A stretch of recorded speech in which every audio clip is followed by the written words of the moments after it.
चलिए क्लासिफिकेशन के बारे में पढ़ते हैं। देखिए क्लासिफिकेशन बहुत कॉमन सेंस से हमें समझना होगा। जैसे आपके स्कूल या कोचिंग की बात लेते हैं, स्कूल, कोचिंग, ट्यूशन्स, कहीं पर भी मान लीजिए कोई बैच स्टार्ट होता है, डिफरेंट टाइम पे डिफरेंट बैचेस स्टार्ट होते हैं। मान लीजिए एक बैच है ए और एक बैच है बी। ए जो स्टार्ट हुआ है वो बी से 2 मंथ पहले हुआ है। यूजुअली जब आप मेडिकल की ऑफलाइन कोचिंग के लिए जाएंगे तो ऐसा टाइम गैप आता है बैचेस में। कोई जल्दी स्टार्ट हो जाते हैं और जो लेट एडमिशन लेते हैं उनका थोड़ा सा लेट होता है। ठीक है, तो मान लीजिए 2 महीने का टाइम गैप है। ये 2 बैच हैं ए और बी, या और भी बहुत सारे हैं C D E F etcetera. ठीक है, so different batches different time पे स्टार्ट हुआ है, यानी कि उनका सिलेबस भी डिफरेंट चल रहा होगा। सिलेबस तो सेम होगा, मतलब उस टाइम पर डिफरेंट चीज़ पढ़ाई जा रही होगी। सिलेबस सेम होगा लेकिन उस टाइम पर सिलेबस डिफरेंट चल रहा होगा। उस टाइम पर उनको चीज़ें अलग पढ़ाई जा रही होंगी। मान लीजिए जो पहले स्टार्ट हुआ है उसमें 2 लेसन्स एक्स्ट्रा कवर हो गए होंगे और जो बाद में स्टार्ट हुआ है उसमें 2 लेसन पीछे होगा। ठीक है, तो कहने का मतलब ये है, अगर इन दोनों बैचेस के बच्चों को मिला दिया जाए एक साथ तो क्या ये ठीक रहेगा? क्या ये फिजिबल होगा? नहीं, ये ठीक नहीं रहेगा। अंडरस्टैंड नहीं कर पाएंगे वो टॉपिक को, क्योंकि कहीं पर कुछ और चल रहा है। जो बैच आगे है उसके लिए तो ठीक है, लेकिन जो बैच पीछे है वो आगे वाली चीज़ों को समझ नहीं पाएगा क्योंकि उसने पीछे का नहीं पढ़ा हुआ। सो कहने का मतलब ये है, क्लासीफाई हमने यहाँ पर भी कर दिया। क्लासिफिकेशन हम इसमें भी समझ सकते हैं। जैसे क्या कि एक बैच भाई जल्दी बच्चों ने एडमिशन लिया है, एक बैच के बच्चों ने, तो उसको जल्दी स्टार्ट किया, जल्दी कोर्स कवर हो रहा है। और दूसरे बैच के बच्चों ने लेट एडमिशन लिया है तो उनको अलग से पढ़ा रहे हैं, उनका कोर्स अलग कवर हो रहा है। समझ रहे हैं बात को? अगर उनको मिक्स कर दिया जाए तो ये चीज़ें गड़बड़ हो जाएंगी सेकंड बैच वालों के लिए। ठीक है, सो कहने का मतलब ये है, हम अपनी आसानी के लिए चीज़ों को डिवाइड कर देते हैं। जैसे मैंने आपको 3-4 बॉक्स दे दिए और बहुत सारे शेप्स दे दिए। कोई सर्कल है, कोई स्क्वायर है, 3D और 2D दोनों है, कोई क्यूबॉइड है, कोई क्यूब है, और मैंने बोला कि इसमें से 3D और 2D को अलग कर दो। ठीक है, तो आप 2 बॉक्स में डालेंगे। मान लीजिए 4 बॉक्स मैंने आपको दिए तो आप 2 में डालेंगे 3D, 2 में डालेंगे 2D। मैंने ऐसा कहा आपको, तो आपने भी तो वहाँ पे क्लासिफाई कर दिया। अब अगर मैं किसी को बोलूँगा कि 3D शेप्स उसमें रखे हैं तो मैं आसानी से बता सकता हूँ, क्योंकि मुझे पता है उन 2 बॉक्स में बस 3D शेप ही हैं और दूसरे बॉक्स में बस 2D वाले ही हैं। सो कहने का मतलब है कि मैं आसानी से वहाँ पे बता सकता हूँ, मैं किसी की हेल्प कर सकता हूँ कि आप वहाँ जाएंगे तो वहाँ से आप उस चीज़ को निकाल सकते हैं, अपनी ज़रूरत के सामान को, जो भी आपको शेप चाहिए या जो भी कुछ रखा है। ठीक है, सो कहने का मतलब है क्लासिफिकेशन हमारी हेल्प करता है चीज़ों को इस तरीके से डिस्ट्रीब्यूट करने में, ताकि बाद में हमें उसको स्टडी करने में या अपने यूज़ में लाने में आसानी हो। सो यहाँ पर हमें क्लासिफिकेशन के अंदर बायोलॉजिकल क्लासिफिकेशन समझना है। बायोलॉजी पढ़ रहे हैं तो ऑफकोर्स बायोलॉजिकल क्लासिफिकेशन ही समझेंगे। देखिए क्या होता है, ये एक आर्ट होता है, जैसा मैंने आपको बताया। इसमें कोई साइंस थोड़ी लग रही है, कोई रॉकेट साइंस नहीं है। दिस इज़ अ आर्ट कि चीज़ों को कुछ डिफरेंट के बेसिस पे कुछ डिफरेंस देख करके उसको अपने माइंड में एक डिफरेंस क्रिएट कर लिया कि भाई ये चीज़ें इससे अलग है, और उनको डिफरेंट जगह पे प्लेस कर दिया। ठीक है, ताकि पर्टिकुलर टाइम पे जब उसकी ज़रूरत हो तो उस पर्टिकुलर प्लेस से उसको लिया जा सके। So biological classification is nothing but the art of identifying distinction among organism. Organism के बीच में हमने डिस्टिंक्शन देखा कि भाई एक ऑर्गेनिज्म के 4 पैर हैं, दूसरे ऑर्गेनिज्म के 2 पैर हैं, ऐसे हम समझ सकते हैं। या एक ऑर्गेनिज्म की सींग है और दूसरे के सींग नहीं है। The art of identifying distinction among organism and placing them into group बना दिए अलग अलग, that reflect their most significant feature and relationship is called biological classification. ठीक है, आसान भाषा में इस डेफिनेशन का मतलब यही है कि मैंने ऑर्गेनिजम्स में कुछ डिफरेंस देखे। मान लीजिए किसी की बॉडी पे हेयर्स होते हैं और किसी की बॉडी पर नहीं है, तो हेयर्स वालों का ग्रुप अलग बना दिया और जिनके पास नहीं है उनका ग्रुप अलग बना दिया, ताकि बाद में जब स्टडी करें तो एक ग्रुप के एक मेंबर को स्टडी करना पड़े, सबको स्टडी ना करना पड़े। अगर सबको स्टडी करने लग गए तो 1.7 से 1.8 मिलियन हमारे पास क्या होते हैं, इतने तरह के ऑर्गेनिज्म होते हैं।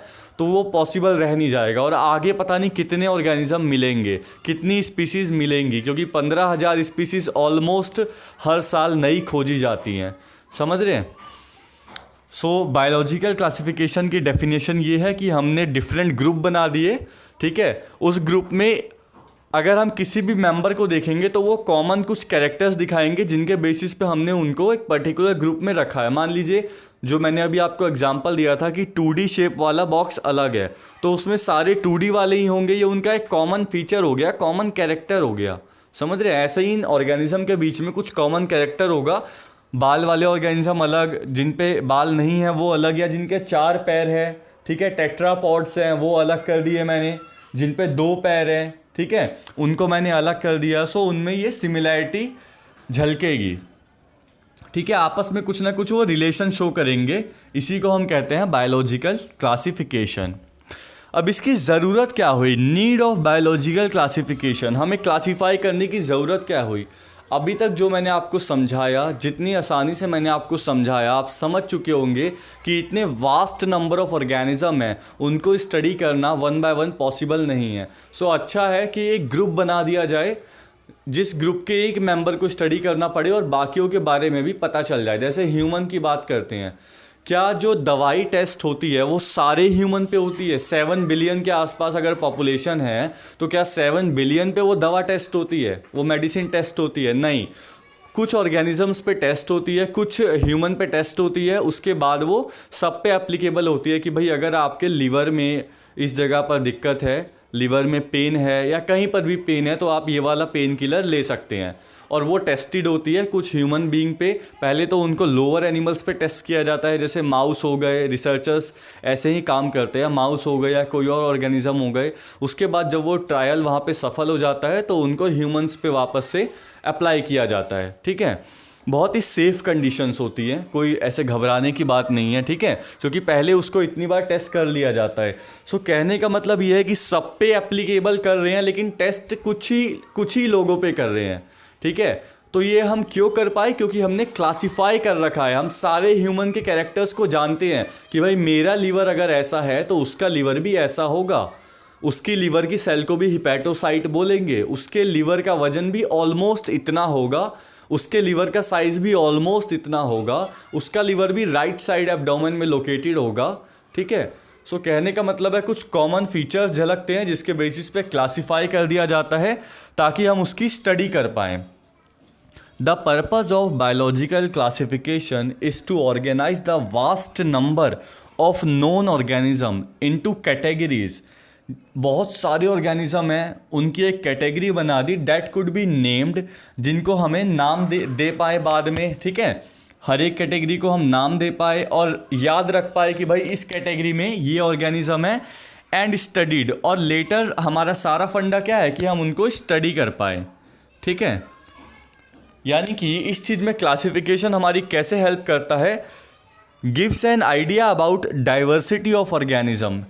क्लासिफिकेशन हमें ऑर्गेनिज्म की डाइवर्सिटी के बारे में बताता है, कितने तरह के ऑर्गेनिज्म हैं, कहाँ कहाँ पर पाए जा रहे हैं, ये सब कितना डाइवर्स है, आप समझ सकते हैं, ठीक है। इन सब को समझना बिना क्लासिफिकेशन के ऑलमोस्ट इम्पॉसिबल है।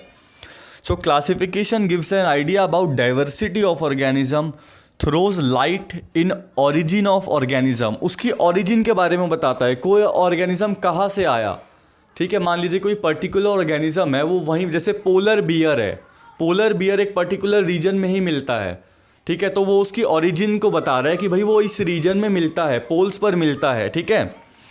Throws light in origin of organism, gives information about evolutionary inter relationship between organism, ये एवोल्यूशन के बीच में रिलेशनशिप भी बताता है, यानी कि किसी ऑर्गेनिज्म को हम दूसरे से कंपेयर करके बता सकते हैं कि भाई किसने ज़्यादा विकास किया है। जैसे हम ह्यूमंस ने, हमारा ह्यूमन एवोल्यूशन जो है, आप आगे पढ़ेंगे, बहुत अच्छा चैप्टर है, बहुत इंटरेस्टिंग है और उसकी बहुत ज़्यादा इंपॉर्टेंस है। सो ह्यूमन ने बहुत ज़्यादा विकास किया है as compare to lower animals और अदर एनिमल्स, ठीक है।